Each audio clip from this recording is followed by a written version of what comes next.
Yes, peoples. Welcome back to another episode of the Stockroom podcast. Different space. Hey. Different space, same faces. And a new face. As you can see, we're here with the man there. A recognizable face. Yeah, recognizable face. We're here with the man there. We got Michael, we got Bolu. Yes, sir. How you guys feeling? Good, man. Good to be here. Bolu. Denim Tears pop up. Obviously, live today. Let's draw the curtains back a bit. I can't even talk about it. Okay, Fairs. The boss lady said no. Okay, cool. But in everything, we thank God. Yeah. Give thanks always. Give thanks, man. Facts. And today we have a very special guest. The reason why we are in a different space, we have somebody who's been in the game for a myriad of years, many years. Somebody that you've probably seen in pictures alongside other very recognizable black faces.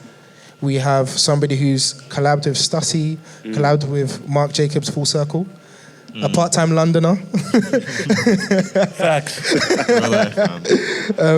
Collabed with many different brands. We have Mr. Tremaine Emory. How you doing? Hey, man.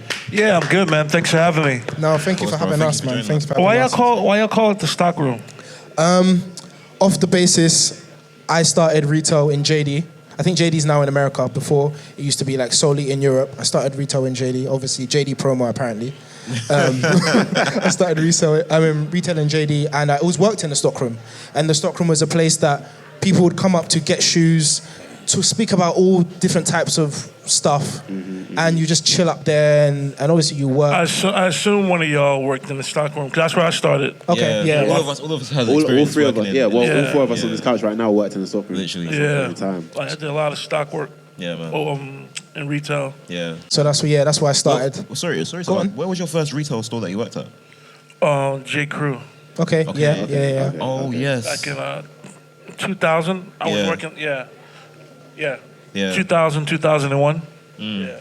Okay. I feel you. But so I started off as a sales associate at J. Crew. Yeah. And then my experience there led me to working in the stockroom. Okay. Because it was pretty, was tasty. So I guess we could say Tremaine Emory's part of the stockroom. Facts. Yeah. We went from, obviously, gone from there, and then we brought us other boys along, and then that's how we're here today. Dope. Going back into your story, obviously J. Crew, and you moved down to Marc Jacobs. You worked a myriad of jobs, and then you moved down to Marc Jacobs. Marc Jacobs, you're more. After J. Crew, I worked at this liquor store in my neighborhood called Grady's Liquors. Yeah. Okay. And then I worked there for a while, and then I got a job at Kate Spade as a stock guy. Okay. And then after Kate Spade, I got a job at Marc Jacobs as a stock guy at the Marc by Marc store on Bleecker Street. And then I worked there for 9 years, different stores. That's what moved me to London. I was working for Marc Jacobs. And in London, I was a sales associate, then became an assistant manager until 2015 is when I left. I got laid off. They had mass layoffs in the company. And they just, had people seen this company said a mass change. But I'd already been doing a lot of different things on the side. Yeah. And just went. That's when we started No Vacancy in 2015. One of the things you were doing on the side was DJing, which brings us to a question we were asking. MCing. MCing the party. Yeah. And hosting the event. Hosting the event, A-Side DJ or whoever, or Virgil or Benji B. Yeah. And I learned how to MC by studying Judah. Okay. So Jude from Deviation. Okay, shout out to yeah. you, man. That's broski. So I came up going to Deviation since 2010. So I used to always be in a DJ booth, playing it close, studying Jude's moves. So when I thought the time was right, I stepped out. I stepped out on the mic, you know what I mean? And MC parties, but it started off hosting the parties with A-Side first, and then I jumped to, matter of fact, the first party I MC'd was in Paris. It was Pigalle, La Pom Pom did a party. Fashion Week? Yeah, V was DJing, and So, your question?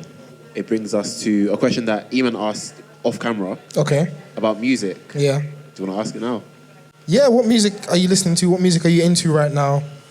Yeah, what's your scope on music? Obviously, somebody being so highly influenced by music, you've always mentioned it from young, growing. Yeah, what are you into now? Well, according to Spotify, Yeah, what was your rap tonight? I've been listening to Phil Lykott Okay. from Thin Lizzy a lot, and then the Cranberries. Then what else? And then Cranberries, Phil Lykott. A-Side always makes these playlists. That's what I listen to mostly.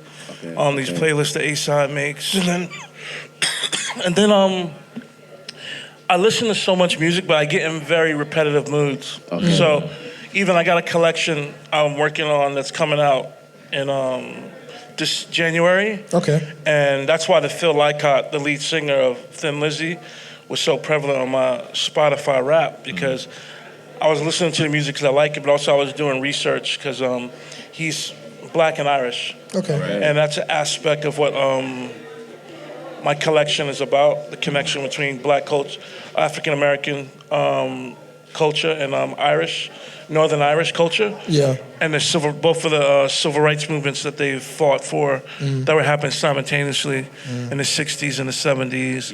You know, the Black Panthers, the IRA. Yeah. You know, the Irish were former indentured slaves, and even there was a level of slavery involved there, and then everything that African Americans have been through. And, you know, there's a lot of similarities and also actual connections, like Angela Davis of the Black Panthers was friends and connected to Bernadette Devlin, who was a woman who fought for Northern Irish civil rights with Derry and all that stuff, you know.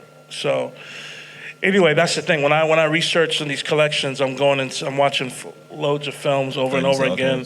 I'm listening to music over and over again, and I'm going through books over and over again and looking up things online. So yeah, but what else have I been listening to? Just I mean, my number one list. You know, it's funny. I just looked at it as a joke at dinner the other day with my colleagues.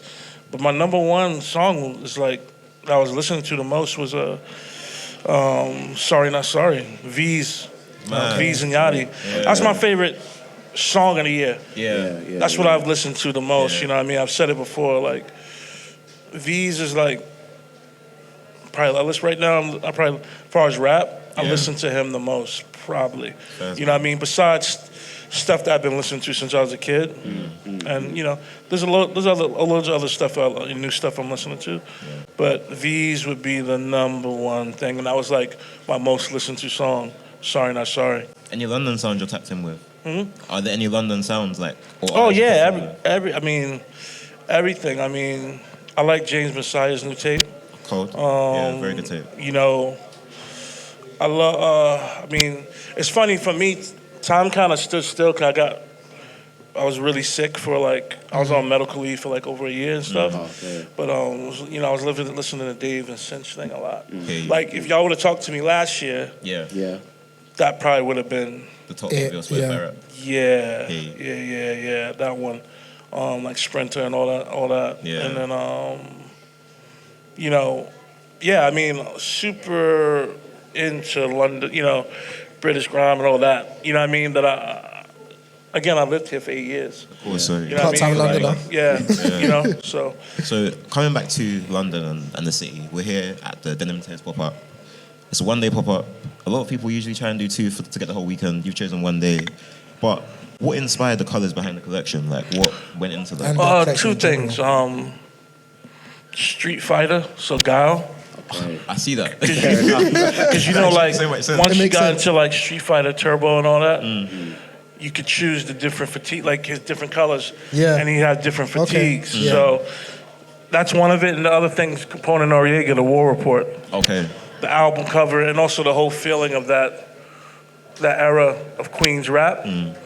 You know, that album cover where they got on the camo, all the camo military stuff, and then they got the like really shoddy graphic design of the multiple Capones and Noriegas behind them. Yeah. So that's why I based it off, you know? Cold. Yeah, but why London in general?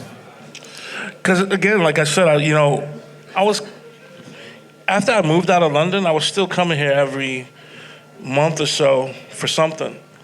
And then I got really sick, so I hadn't been here I haven't done something like this in London in over 2 years. So just not even reconnection, because the connection is never lost. But because all the people I know and love in London, I talk to them. But just to come in and also we've had the concession at Dover Street Market for about at least 2 years now. Yeah. So it was just to come back and do something, and again in the flesh. Now that I'm healthy enough to do so, and work with Mark Wadwa, who from 180 Strand, who let us. We worked in the space, and we've worked with him before. So just kind of, I'm not doing kind of the same thing. It's just picking it back up. So keeping it on the topic of Denim Tears and the brand, as somebody who has founded their own brand as a creative director, how do you find balancing focusing on your own brand as well as simultaneously consulting and working with others? Or is that something you don't do anymore? Since I clipped Supreme, I haven't really, did the clips thing. Got some more stuff I'm doing with them. I'm trying to think. Yeah, I mean, this brand is all consuming. So my main focus is, Denim Tears. I'm not adverse to working on anything else, but it just has to be the right thing. You know what I mean? So, but for the longest time, even before I took on the job at Supreme, I was doing Denim Tears, doing No Vacancy, art director at large for Stussy. Yeah. Bunch of things, Yeah. Sorry, we didn't start this podcast off right. How we normally start off is with what's on foot. So, E-Man, if you start from you, what is on foot today? Today I'm wearing a pair of Kith New Balances. Kith New Balance 990 V3, 990 V3, sorry. United Arrows, really like this color, really like this shoe. I just decided to go for it, especially for a day like this, a special shoot for a special day. Go on, Michael. I've got on the Puma Skepta boots, We're up in London, we're in our town, so I was like, you know what, let me pull out these new boots that Skepta just Yeah, shot. Skep did a good job on those. Yeah, I can't lie, they're up there with some of his best footwear release, in my opinion. He's really, he's good at crap. He's good at a lot of things, but he's good at craps and nah. I think there's the mains going on this weekend as well, but Yeah, thing last night. Yeah. Okay. What about you? Tremaine, what you got on for today? I wear Hokas every day, man. Ever since I got sick, I've been in Hokas. Cause I got drop foot and neuropathy, double whammy. So I'm kind of like Oswald Cobb with the limp. So I gotta wear Hokas because it's I can't wear Nikes and stuff like that because it's too heavy, or boots, and I can't. So right now, as I'm recovering still, Hokas are the ones. So I picked these up the other day from Dover. These are the Comb Hoka joints. I don't know the number or nothing. That's fine, It's cool. I'm just You like them? See what then I'm these work, Yeah, and I can walk in them. Yeah, so, right. Nah, but they're quite comfortable. And they're good though. good. They're good. Yeah. Little details as well. Is it giving you inspo? Are we seeing a Hoka Denim Tears? You know what? Nothing on the table, man. There's nothing on the table. I would, I would do it though. I wear Hokas. Even before I got sick, I used to wear them. But now, literally, ever since I got to the hospital, I've been wearing Hokas every day. Feel you. Willie? I have on the Nike Cortez Air Trainer Huarache Big up Clint, in the Gully Grey. Yeah, those are hard. Yeah. Those are hard. Steady cop. But White ones are hard too. Yeah. And there's a third that they're working on. I'll see. Whenever that drops. I mean, you probably know about it. What? The third one. I don't know nothing. Clint don't tell me nothing. But He says he's coming to your city, so you'll know about it. But it brings us on to another question, which is, why did you use Clint for the ads that you've been running for this pop-up? And how long have you guys been tapped in off the back of that question as well? I use Clint, Slawn, and the Motherland cats because, Like I met Slawn like 2014 or something, in 15 in Africa. First time me and Virgil went to Lagos. Okay. And then subsequently, I met him again when I went back with Skept and Grace for Homecoming. A few years later, and with A-Side. So me and Slawn been tapped in for a while. Me and Clint first met in New York, and but I first learned of Clint. I seen Virgil wearing Cortez years ago. So. V put me onto it. We would talk. So V would talk to me about him. You know what I mean? So even though I didn't know Clint, you knew of him. I knew of him through very good friends speaking about him. Of course. So then me and Clint met in person about over 2 years ago. Okay. He pulled up to the Supreme office, and then I had just started back at Preem, and I was on a walker. And then Clint was like, he had like an hour left before he had to go to the. I remember Zaynab was like, "Hey, we gotta get to the airport." And he's like, "Nah, I gotta talk to Tremaine." And he's like, "I've been meaning." He's like, meaning to talk to you." And then we had a conversation, and it was a real conversation. And we've been cool ever since then. And what I like about Clint, and this might seem so nuanced, was he didn't start following me on the gram until he met me in person. To me, that's very powerful because it's like, he's like, yeah, cool. You know all these people, you popping. I got to meet you in person and shake your hand, see if your handshake matches your smile. That's just stuff I pick up on with human beings. It just felt very real to me. So, and then the way a mutual friend of ours, Bar, and Hugo Mendoza, how they speak of him. So even before I got to know him, through Virgil, Bar, and Hugo speaking of him, I'm like, oh, this is a good person. And then I appreciate the work, you know what I mean? Yeah. And then we built our own rapport, over speaking over DM, this and the third. Why I cast him to it is because he's a fly dude. And to me, he's like, he's number one in the game right now. Me personally, like, what Hov say, like, only one's moving units, is Pimp Juice, and so easily said, like, he's talking about Nelly, him, someone else that was moving units, and it's kind of like, besides Denim Tears, I mean, it's Cortez. Cortez is number one. Like, for me, like, my brands that I love, that mean the most to me, for this thing, I call this thing of ours, is Cortez, Cactus Plant Flea Market. Yeah. You know what I mean? I mean, those are really the two for me. There's other brands out here doing their thing. Barriers. Yeah. You know what I mean? Even Awake, as you mentioned before as well, like Awake. Yeah, Awake. Yeah, 100%. So I just felt all the time and I spent in London.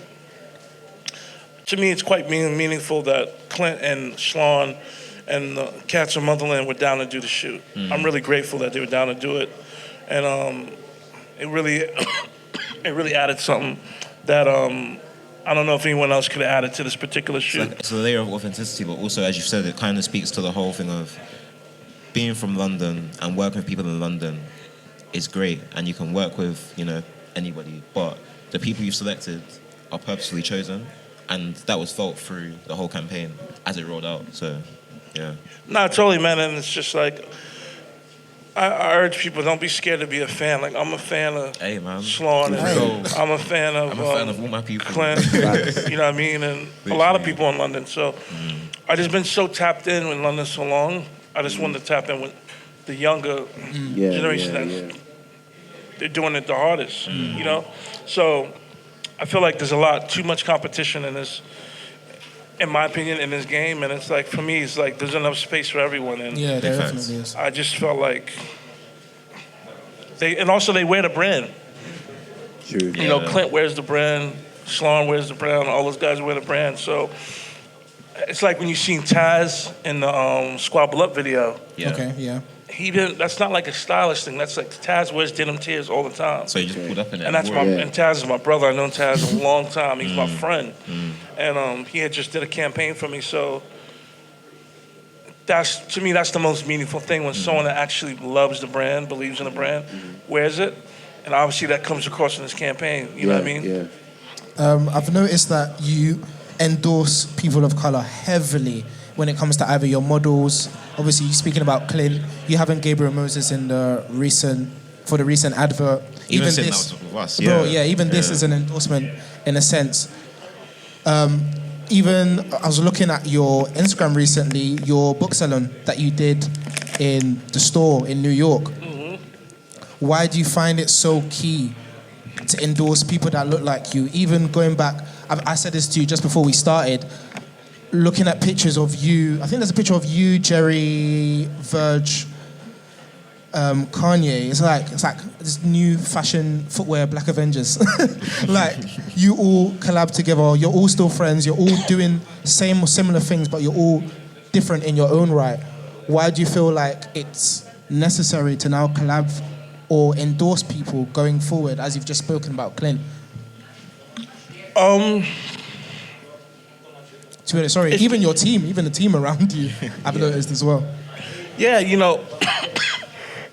Sorry, guys, I got this allergy. It's fine. It's fine. Apologize. For me, it's just how I am. You know what I mean? And I work with all types of people. Yeah, definitely. All creeds. But I do make it's not even a concerted effort. It's just how you are. It's just how I am. So if you see me working with a white person, it's genuine. Yeah. If you see me working with an Asian person, it's genuine. You see me working with a black person, it's just always genuine. So I just work with genuine people. But it's never lost on me that the way the world is and the obstacles that are faced against people of color. And I don't even want to say it's doing my part. This is how I live my life. Yeah. So, you know, I grew up in Northside Jamaica, Queens, St. Albans. So, you know, and then I spent my summers in Harlem, Georgia, small town in Georgia. So and I grew up in New York City. So Culture's always been around you. Yeah. So I just, it's always just genuine. It's never like, I'm not like, I gotta have this many black women working for me. But I do have black women working for me. Yeah. And I gotta have 2 white girls. No, it's just like The people you have the white around you women are- that work for me are incredible human beings, and they rock with what this is about. Yeah. The white men that work with me, they're incredible human beings, and they rock with what this is about. Yeah. And the majority of people that do work for me are black. They rock with this. You know what I mean? They rock with the brand's about, all the things we're trying to do, and we do. So that's really, my thing is the type of person. It's not so much, if Clint was white, but he was still held himself the same way, Yeah. I still would have still rock with him. You know what I mean? I don't lend myself, it might seem like I do. I was raised by my parents just to like really understand everything that's against me as a black man, but then don't let that alienate me from people. So I do both things. I'm very aware of my place, not my place, but how I'm viewed in society and what's against me and people that look like me. And I do things to subvert that, you know. But again, anyone you see me working with, they're there because they're incredible at what they're doing and they're a good person. You know what I mean? So, but you know, with that said, it's definitely like, when I look up and you say something like that, I'm like, yeah, you're right. But I'm not playing. It's subconscious. I'm not playing woke chess game. Like, I gotta have this many black people here, or nothing like that. You know what I mean? It's just the essence of character. Yeah, you know. And I guess it ties into your brand. You've created Denim Tears. The concepts you use, what you've just described to us, the people that are here, the brand ethos in itself. It all adds to the authenticity, because you could have said or been a type of person and then had a different agenda. Like there's certain brands about where you look at the face of the brand and then you look at the owner of the brand and it's two very different stories. Oh yeah, 100%. You know what I mean? And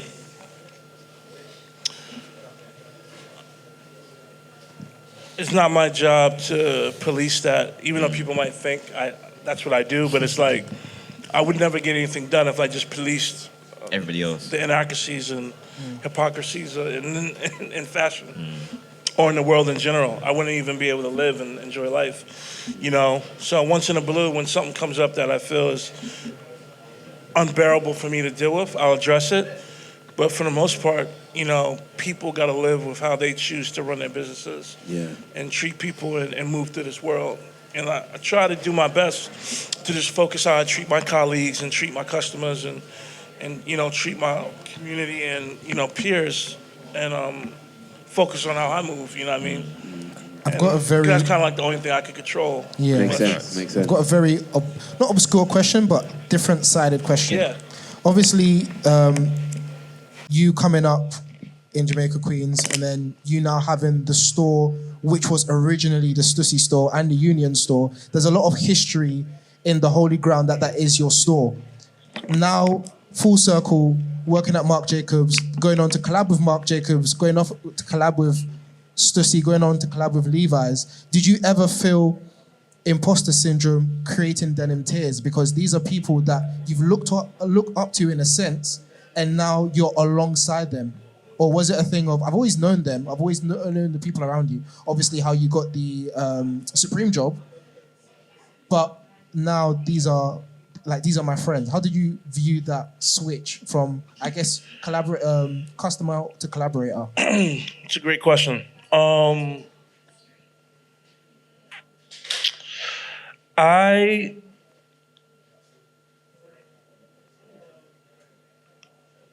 I never really felt imposter syndrome when it came to something like that, because when you study the game and you read autobiographies and stuff, or watch a documentary, or you learn about people who do what you want to do, you see they're just flawed human beings like you. They're not special. You know what I mean? It's like there's billions of people that have walked the earth up until this point. You know what I mean? Maybe more than that. Everyone counts and everyone doesn't count. So when you read an autobiography of an artist and you read the insecurities, you read the mistakes they made, you see the correct choices they made, them going through heartbreak, them going through financial trouble, their mother dies, their dad dies, this thing happens, they have a kid. It's the human condition, it's the human experience. So for me, you know, I told someone the other week, I said, I appreciate the gifts that having Denim Tears and my career affords me, but I don't feel better as a human being than when I was working stock at Marc Jacobs.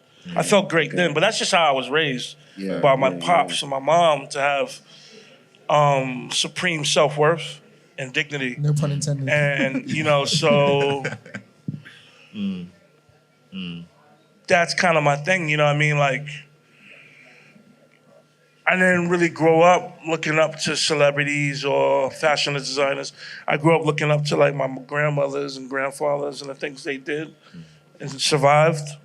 You know, my mom and pops were always very supportive. Yeah. That was the first education they gave me, is what my family been through and what my culture's been through. And then also what humans go through. And so for me, it's like, you know, cool, you did this, you did that, you're an actor, you're a designer. You know, you didn't raise two kids during Jim Crow segregation in the South with the Ku Klux Klan marching through Harlem, Georgia. And, you know what I mean, and be fearless about it. So I'm not knocking any celebrity or any designer or myself. But when you really get into what humans survive of any race, this stuff isn't that big of a deal. It's art. Art's important because art reflects the human condition, and we learn more about ourselves through a painting, through a movie, through a book, through a comedy routine. You know what I mean? All these forms of art, we learn about being human, and maybe it makes us question things or see things different, but it's not the most important thing. You know what I mean? The most important thing is just how you carry yourself as a human, having dignity, and how you treat people. So for me, when I'm around, like, let's say I start working for, I don't know, when I started working with Frank, it was like, cool, it's Frank Ocean, he's an incredible artist. When I get in the building, I like how he treats people. I like how he treats me, respect. Cool, we can work. Yeah. Facts. And and this work that we're working on is incredible, and I'm grateful to be a part of it, be an assistant, And but the thing was, it's like the most important part of the type of person Frank is. And now, years later, since all that stuff came out in 2016, that him and his team and myself was a part of, we're great friends. Yeah. You know what I mean? We have a great rapport. Will we work together ever again? I don't know. Doesn't matter. So that's the stuff I'm focused on. It's like my man right there. You see walking Nigel. Nigel, we got Nigel. I know him since I was 20. I'm 43. Okay. Yeah. That's what life's about. You know what I mean? And like he's seen me go through all kinds of things. I seen him go through all kinds of things, and now we here in London and we working together. It's beautiful. So that's just as important working with Nigel or working with Anthony as it is working with Mark Jacobs. Okay, So okay. there's full circle moments that the world sees, Yeah. Just another day, kind of. but full circle is also the relationships I have that people don't know about. You know what I mean? Yeah. So Very they're both equal to me. Working with Nigel and working with Mark Jacobs. That makes sense. Working with A-Side, working with Frank Ocean, working with Anthony, working with Ye, so on and so forth. Yeah, I yeah. value all of them. You know what I mean? Yeah. One thing you mentioned about from Iman's question was that you don't feel better now compared to how you were working in the stockroom, for example. But I don't feel better about myself. you don't feel better about yourself. But do you feel like you're enjoying yourself more now than compared to then? Nah, it was more fun then. Why is that? Why? No one knew who I don't want anyone to take this away.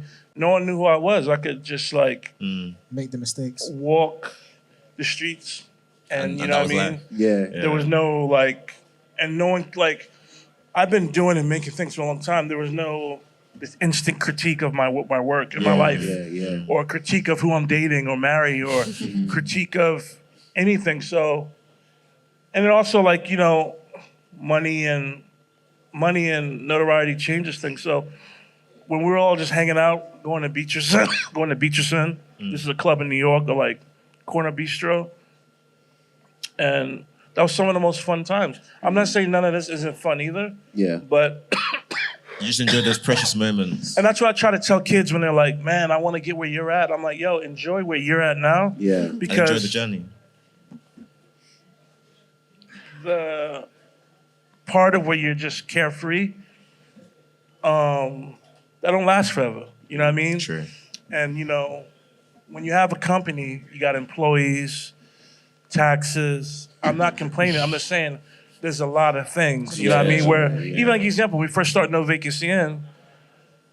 We grabbing references. We're not getting licensing fee. We're not getting licenses. Pirate radio. We just running it. You know what I mean? Running, hope for the best. We just running a T-shirt. We're not getting sued. You know what I mean? So things change. So yeah, I would say in some ways it was more. It's like it's always the best of times, worst of times. It's like the beginning of that book, Tale of Two Cities. The best of times, worst of times. So when I was working at Marc Jacobs at the stockroom, it was the best of times and it was worst of times. Okay. Yeah. Also back then, my mom was still around. Okay. You know what I mean? Yeah. A lot of people have died. You know what I mean?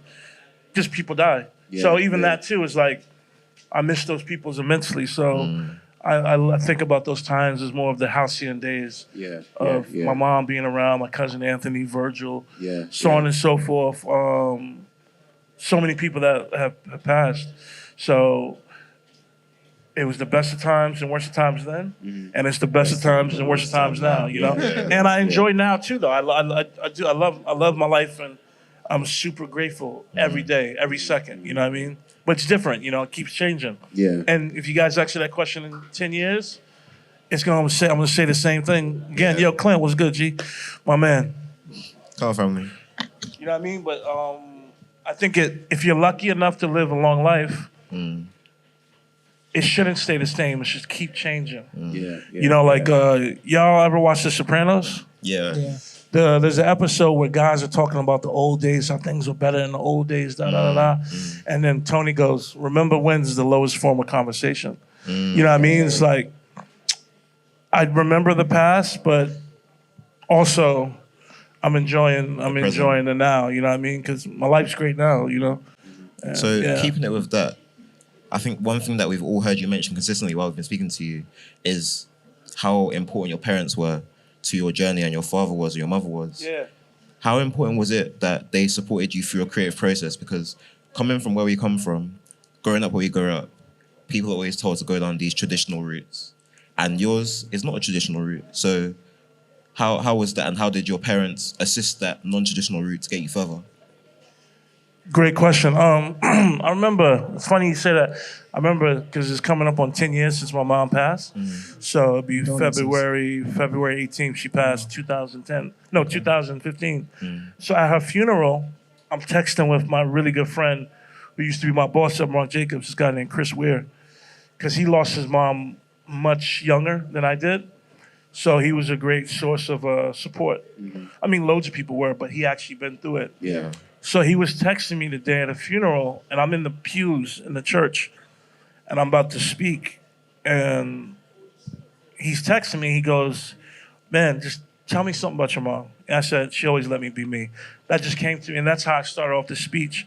When I spoke at my mom's funeral, I said, "My mom always let me be me." So I think that was her best thing, and she maybe thinks she didn't even agree with or rock with, as long as I wasn't hurting nobody. You're good. Or hurting myself. Yeah. Even if it maybe made her feel uncomfortable or she wasn't sure about it. She trusted you. She let me rock. You know what I mean? And same thing with my pops. My parents' main thing was for me not to go to jail. Nah, real talk. Real life, man. Fair enough. Real life. You know what I mean? Like, I'm not... It's a shame that their main thing... And I'm not saying a shame on their part, but like, just growing up in the 90s in Jamaica, Queens, man, like, that was their main thing was, yo, don't... That's growing up black. Yeah, man. Don't, it wasn't about going to Harvard or none of that. It was like, yeah. my parents' number one thing was don't go to jail. Don't do anything stupid. Like, I never forget, a good friend of mine, Mark, got killed. He got murdered by a kid. He had gotten into a fight. He shot a fair one with a kid, and the kid happened to be a Crip. And his man ran up on him and killed him. And I remember my parents they were just like, Tremaine, just, you know what I mean? They were like talking me off the Anything ledge. to just stay out the way kind of thing. You know what I mean? Like, they were just like, don't get crazy. You know what I mean? And I wasn't a street dude. So I'm not saying that like, they were like, oh, Tremaine's about to go air It's it your out. friend, innit? Like, But yeah.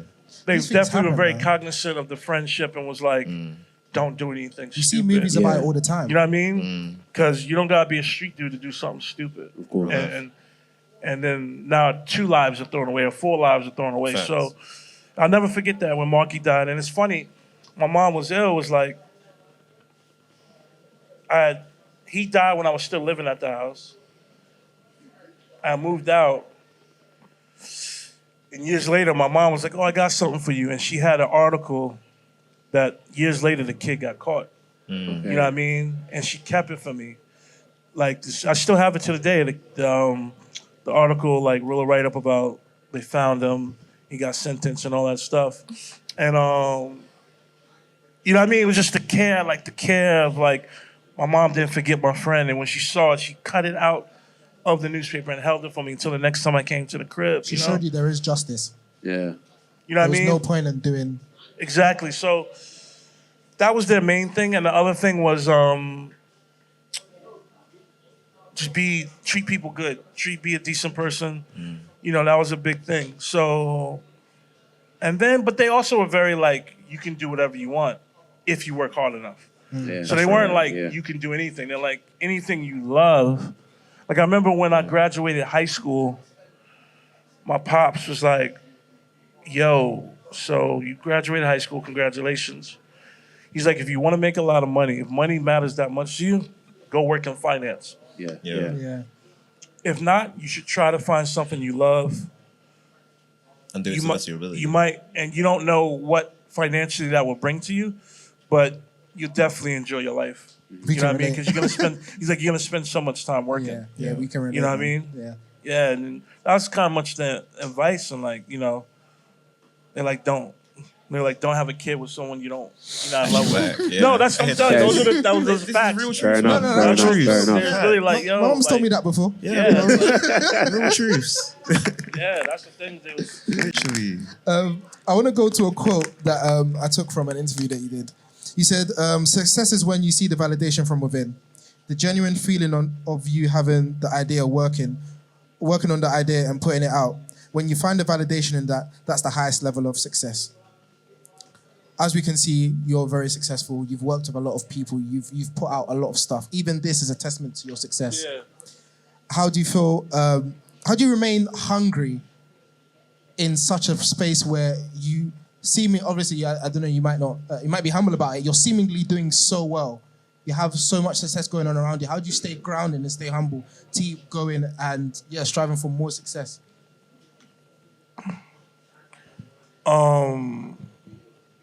I stay hungry because you're only good as your. See, that's We spoke about it We spoke about this before. You're 'Cause only it's a very, like. It's just like. it's a very Only as good as your last drop. And then the people are waiting for the next one, Yeah. and the critics come, and then The past does matter. Like, what keeps me hungry is like the long game. Like, Right. I'm a real student of the game, right? So, again, Ralph Lauren as an example. There was probably a lot of brands, a lot of contemporaries that he came up with. How many of them are still here? You know what I mean? Yeah. So They ain't around no more. that's my thing. It's just like I want to have the longevity Yeah. to be able to sit above whatever. because phase the you might brand have. means a lot to me. Denim Tears means a lot to me. So for this brand's message and what it means to carry on, the work has to be on a level, you know what I mean? And it has to keep getting better, you know what I mean? That's the beautiful thing about being an artist and a designer. It's not like an athlete where your body declines, that you can't control it. As long as you have your brain capacity, you can keep expanding, you're adding on to your 10,000 hours Yeah. and keep developing your work. You know, like, it might seem like a simple thing to someone, but this is a development of the original Reef sweatsuit. And, who knows in 30 years or 20 years what it could be. Or I might just dead it. I don't know. But I know that I'm going to keep pushing and pushing and pushing, finding better ways to tell story through fabric, Yeah. through proportion, It's important. through storytelling, and yeah, man. So that's I definitely, it's like a never ending. I guess in some ways it's kind of maddening because it's like not that it's never good enough, But but you're always questioning like, how can I do better, or how can I get push it? Yeah. Yeah, it's not even about doing it because like it's more like I just want to keep moving forward. I don't Yeah, want to move yeah. to the side, left, Feel or you, backwards. Feel you. I just want to keep moving forward, and that's always every garment. That's what I'm trying to do, And I feel that's when a brand fails is when they're not putting that intention in every garment anymore. Right. So that's my main thing is to maintain putting intention in every garment, everything. Nothing is just put out. Consistency across I don't- every single drop. Someone likes it, or don't like it. That's on you. Yeah. But I know the intention I put into it and thought. That's the game. You know what I mean? That's one thing I've kind of learned looking at your story. Because, like you said off camera, you saw an episode that we did before where we spoke about you when you were leaving Supreme. And we had our opinions and we tried to Yeah. have a very well-informed conversation based off of your interview with Torre. And when we were watching it, It was a great conversation y'all No, did. thank you, man. I Thank you. appreciate it. And it's cool because it's like y'all. Sorry to cut you off. No, it's all good. No, go on. Y'all were actually, in my opinion, objective, but also just actually reading the articles. Yeah. Yeah. Not just looking at the headlines. Yeah, Yeah, So definitely. whether I agree with everything y'all said or not, it don't matter. As long as y'all actually read the articles and watch the thing, I respect someone's opinion. Facts. It's when Yeah. someone's just going off a headline, that's when I'm like, whatever. Yeah. Exactly. Yeah, but And go ahead. That's Cut me off. exactly to what I was saying in terms of we saw you and saw your work. And in the moment, we didn't necessarily agree with it from our standpoint. But we grew to respect it because we did the research. Yeah. And it's like, even to what you were saying, was like, Supreme may or may not have been willing to have that conversation. It's like a thing of that conversation in terms of we don't necessarily agree with it would have been enough. And at points, it wasn't necessarily had with you. It's kind of like you were kept out of the loop, is what we kind of picked up from the video. So Exactly. that was kind of, it's good to see that despite the lack of agreement on the subject level, the respect is mutual in terms of this is a conversation that has to be had. And unfortunately for them, it wasn't, but we're happy that you saw it and appreciate our conversation about it. Yeah, 100%. That's another thing I learned from my parents and learned on my own in life. It's not about agreeing, it's about discourse. Yeah. So that whole situation wasn't about yes or no or not doing what I wanted to do. I mean, the collab was made.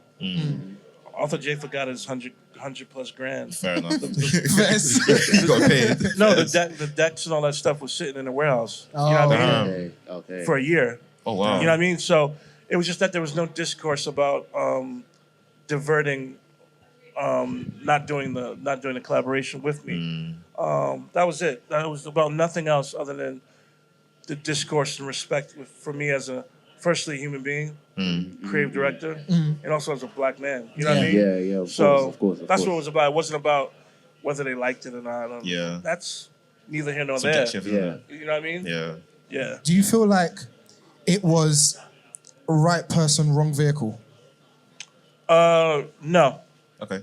No, I think it would have worked over there because, in my opinion,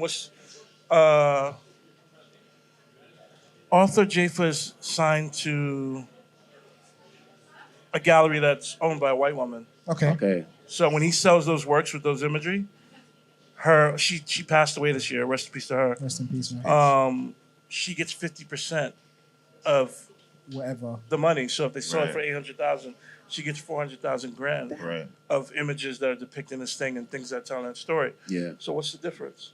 I w- You know what I mean? That's what I'm saying. Yeah. That's just Yeah, my yeah, opinion. yeah. What's the difference? What's the difference of Clint and Tarantino, like when Spike Lee puts out a film about the black experience and it's put out through a white every movie Spike Lee's ever put out has been put out through a white movie company. Warner Brothers, yeah. United Artists. They're owned by white people. Yeah. So Malcolm X, the windshield of that, he doesn't even I know Spike.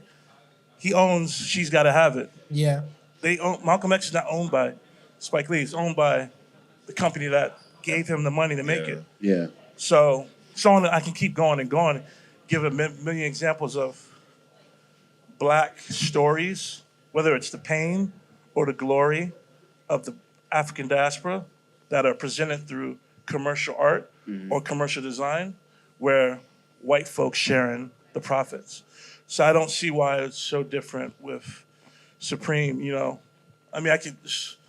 I mean, even if you go through the stuff they've made, which I don't really want to get into it, Yeah, but if you just go through it, you can see the different types of designs, artworks, or whatever that people could find disrespectful or whatever.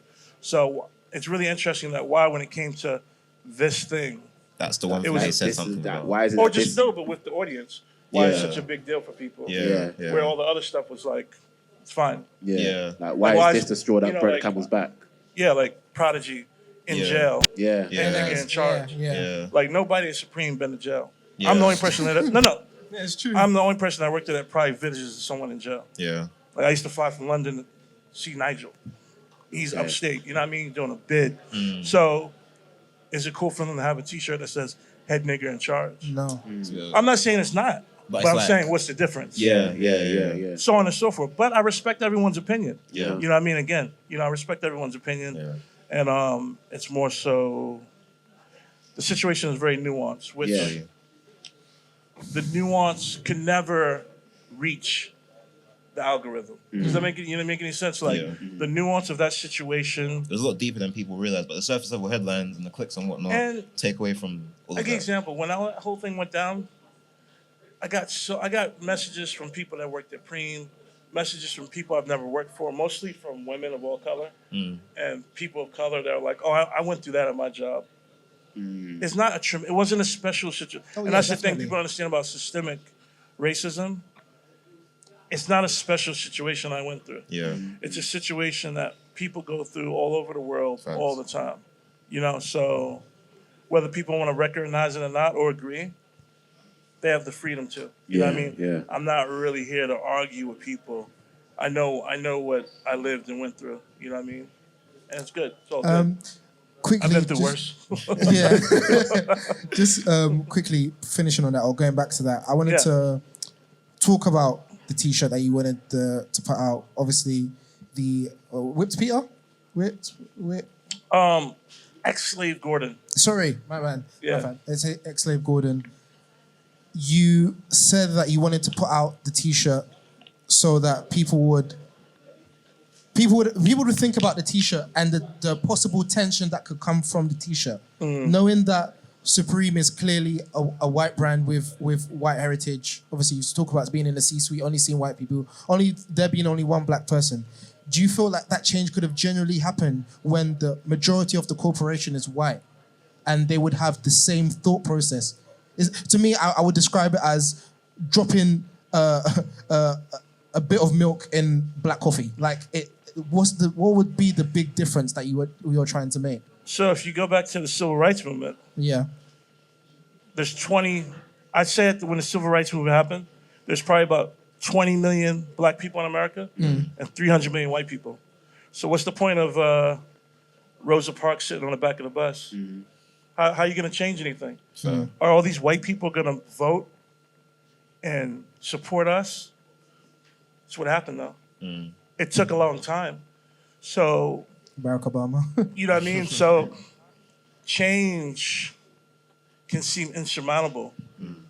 But the only thing that's insurmountable is not doing anything. Okay. In my opinion. You know what I mean? So, again, it's like, if you talk, why would you do that there where there's all these white people? It's like, well, why do anything in America? Yeah. Why do anything in England? We're the minority here. Yeah. We're the minority there. Yeah. You know, there's way more white folk in America than black folk. So why try to put out a film, like Do the Right Thing? Why try to become the first black president? Why try to integrate schools? Like the black girl in Boston who integrated schools and people were spitting on her, throwing things at her. Why do that? Why do you think that would work? So when did it stop for black folk? So it's like we can integrate schools, but you can't put an imagery of what black people have gone through on a Supreme T-shirt. It's all the same thing. Putting the right thing in the wrong place, which disrupt things, and actually that causes change. You know. So bringing it back to where we are. Yeah. We're in a location that's quite unfinished, if that's a way to put it. Yeah. Why is that? Like, what's with the choice? Because it's clearly full. The clothes are here. The people are here. The vibe's there. But at the same time, it still feels a bit empty. And what was the specific choice behind this type of building? Why didn't you decide to choose an all-white building with like polished walls and floors? And what's the reasoning behind that? Oh, I mean, I personally find it quite aesthetically pleasing. You know what I mean? Kind of like, aren't people always making fun of me? Say I dress homeless. So I like things that have been worn down and have a patina and are lived in. Some character. It's quite brutalist, I would say, right? Yeah. That type of fashion is in right now. Huh? That type of fashion is in right now. I don't know. And then, so we've done this space before. I just think it's a great space. Because for me, like going into a white box situation is just kind of boring. Fair enough. The type of furniture that we were able to get for this from our buddies at the 180 Strand. Yeah. Big up them. And the furniture we were able to get, I feel it blends quite well with the space. So, Definitely. just an aesthetic choice, but I like it a lot. And also, sorry, another question, just as you mentioned, as somebody who works and runs their own brand, how you're always probably locked in and focusing on the you. When you on the what? Like on you, whether that be Tremaine Emory as a brand, Denim Tears as a brand, you're focusing on what you're working on. When you kind of bring your head above water, what are the things you're seeing that interest you outside of what you've got going on? And I guess also with that, what inspires you from outside of what you've got going on? Oh man, so many things. Like, there's a book I'm gonna try to go buy after I get off the phone, get off this podcast with you guys, so I can read it on the way back to the plane. The book's about this guy who worked at the Met as a security guard for like 10 years. Okay. And like he had a family member that died. It's a nonfiction book. And he took leave off of work, and then he wasn't ready to go back into working like I think he worked in finance or something. So he wanted to work at the Met Museum so he could be around the art and kind of be quiet. And the book, he has a certain perspective about these artworks because he's around them every day. You know what I mean? Whereas like, if you go to an art exhibition, maybe you spend a half an hour there. He's in there looking at these paintings and sculptures every day. And so the book's about that, about grief, about that. So I'm always looking for just stuff, new books, I need to buy Melvin Van Peebles' soundtrack to his film Sweetback's Badass Song. I bought a book by him. I've been locking into Melvin Van Peebles lately. Nice. I've been familiar with him for a long time, but I'm really digging deep into him. So that's really interesting to me, like Melvin Van Peebles. He's someone I'm studying because there's some similarities in our work, and he's just a super interesting dude. What else? Seems like you cross-pollinate a lot. Like you take inspiration from one place and bring it into your house, and then make it your own. Even the Street Fighter reference. Literally. Yeah, straight up. Go on. But yeah, there's loads of things that I'm always reading the newspaper and reading articles. Okay. So that leads me to a lot of the, like things that I'm into, like whether it be music or art or even a restaurant to go to or something like that. Feel you. So it sounds like you take in a lot of information on a day-to-day basis. But Yeah. and then that's what inspires collections you make. But how do you differentiate between this is just something that's interesting, this is something that I can now internalize and create art from? Oh, it's just, man, it's like there's only so much time. Like, if I was immortal, I still would never run out of time, run out of stories to tell. There's so many. There's stories in everything. Yeah, there's so many stories to tell that I could tell through this brand.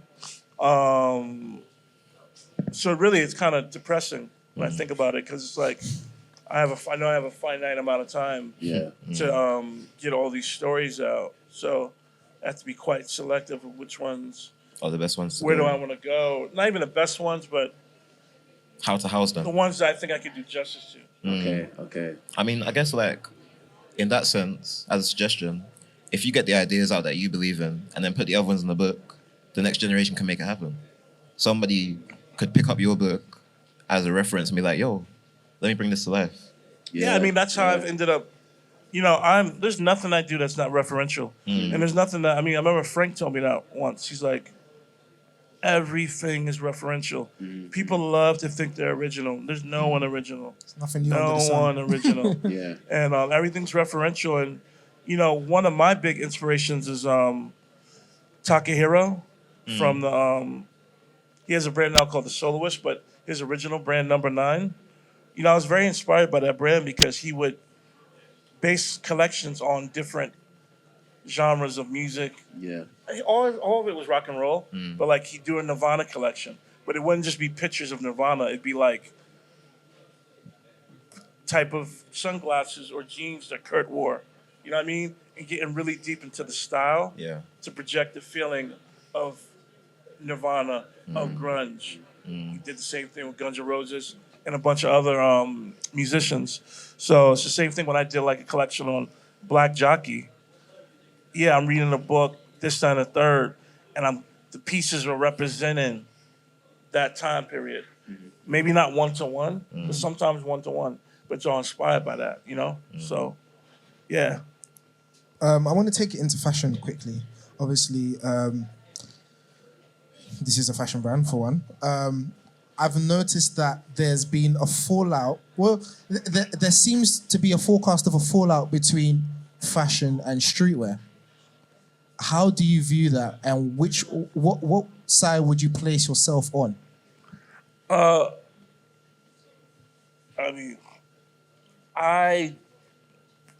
streetwear, I don't really know what that word means. Okay.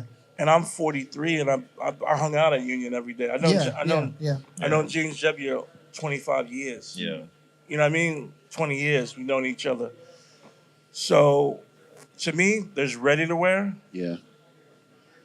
sportswear. So if you look at this pop up, we got the pony hair leather pants. Yeah. The black ones. That's ready to wear. That's cut and sew. Yeah. Tracksuits, jersey, that's sportswear. Yeah. And then there's couture. Right. Nothing else exists. And then there's this jewelry, bags, and shoes. Yeah. Right. So to me, it's just like, what is streetwear? Streetwear is something to differentiate between that. It's like Kim Jones said in an article too. He's just like the sportswear, ready to wear, and couture. And then the accessories across those three things. There could be accessories for sportswear, accessories for ready to wear, accessories for couture, which is just bespoke handmade things by artisans. You know, maybe, I don't know, like the Dior collection, we did a hat with Stephen Jones. He just won he's a hat milliner. Yeah. And he just won a British Fashion Council award. Crazy. He did a Denim Tears Dior hat that had 48 hours of handwork done. Wow. That was couture. But within that collection, we also had sweatsuits. That's sportswear. We also had tuxedos. We had ready to wear. So that's how I see clothing.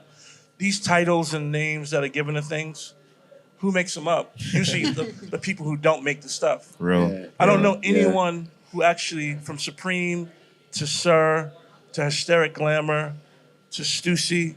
Did Sean Stussy ever say this is streetwear? No, he said I'm making clothing. Yeah. Yeah. James Jebbia started Supreme in 1994 because Sean Stussy left Stussy. He quit. And so Sean gave James Jebbia the heads up, yo, I'm out. So James started Supreme on his own. Yeah. Was James like, I'm going to start a streetwear company? So I start a No, he company. said I'm starting a clothing company. Right. Yeah. So Yeah. I don't really get the streetwear thing. I think it's, in my opinion, you know, I did an interview with Beastroy. In the interview, dude's like, streetwear is just another word for the N-word, in his opinion. He said that, it's like Facts. N-word. It's like, streetwear is like, but anyone that likes the term, that's cool too. Yeah. Yeah. But for Relate me, to it, it's yeah. a term that's used by critics and fashion critics who are like trying to separate what we do from their thing.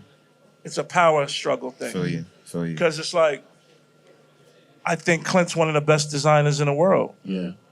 I don't go, Clint's over here and Kim Jones is over here. Right. Okay, They're in the yeah. same It's all the fucking same place. conversation. Yeah. But some reason, you know, the guys and girls that make the stuff that people like me and Clint make, we don't get considered in that fashion conversation, which is cool. Fuck them. You know what I mean? But Fez. I make clothing in the same way that anyone that's come before me has made clothing, whether it be Alaya, Vivienne Westwood,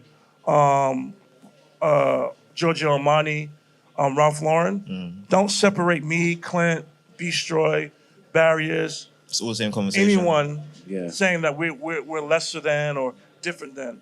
We go, we make clothing, we work with our teams, we send it to the factory, we pay our money, we take the biggest gamble. Like, you think casino's gambling? Making clothing is gambling. Real. You're spending all this money on this stuff and you're hoping someone buys it. Yeah. So don't knock down what I do and say it's lesser than anything else that anyone else has ever made in the world. You know what I mean?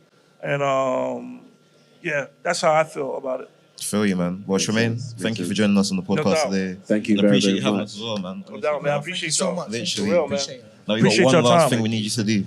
What? Every time we get we have a guest, we ask him to sign Oh, a wow. special Air Force One. Sick. So it might. Do you know what? Is this shoe? Would you say the shoe is full, or would you? Do you think there's a space? With your creative design, do you think Do you think there's a space, or do you want to get the new thing? I mean, yeah, you got space there. I can Yeah, sign it there. Like, Yeah. Yeah, man. it's up So- to y'all. No, bro. Honestly, we appreciate it, man, and we're grateful to have the If conversation. y'all sell these one day, do I get a percentage? I mean, Yeah. hey, we can talk Everyone- about that. I think Yeah, it's we more got a going to little be deal. it's more going to be museum than sell. Yeah. We'll add it to a gallery. Yeah, when we Literally. make our own stockroom Yeah. of collectibles that we've used over the years. then this will definitely be one of the signature pieces. But yeah, thank you so much for the time. We appreciate you. We appreciate your team. I Thank appreciate you you, very, man. very much. We would have thought that, obviously, you watching our video Might have been a scared bit you away a of- little bit, but we're grateful. Nah, you guys' video was incredible, man. I sat there and watched it with my.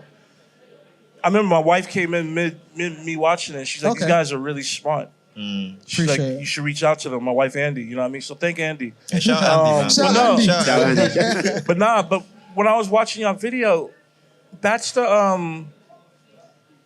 interesting part. Maybe people don't know about me is I actually appreciate critique, and as long as it comes from a place of intelligence. And you're Yeah, three yeah, very yeah. intelligent young men. Appreciate it. So when you say your opinion that's different than mine, I respect it because I know it's coming from you actually doing the due diligence. Yeah. And I don't want to live in a world where people just agree with me. Real That's life. whack. You know what I Real mean? life. So I think the most powerful thing is to be able to respectfully disagree Yeah. about something. Or I'm pretty sure there's points we agree on and points we disagree yeah. on. Of course, And- that's life. You know, and you guys never spoke out. Another reason is because you guys, even the things you guys are disagreeing, you weren't cracking jokes on me. Yeah. You Yeah. weren't putting me down. No, You wasn't no, no. speaking me out of my name. Yeah. You're just voicing your opinion.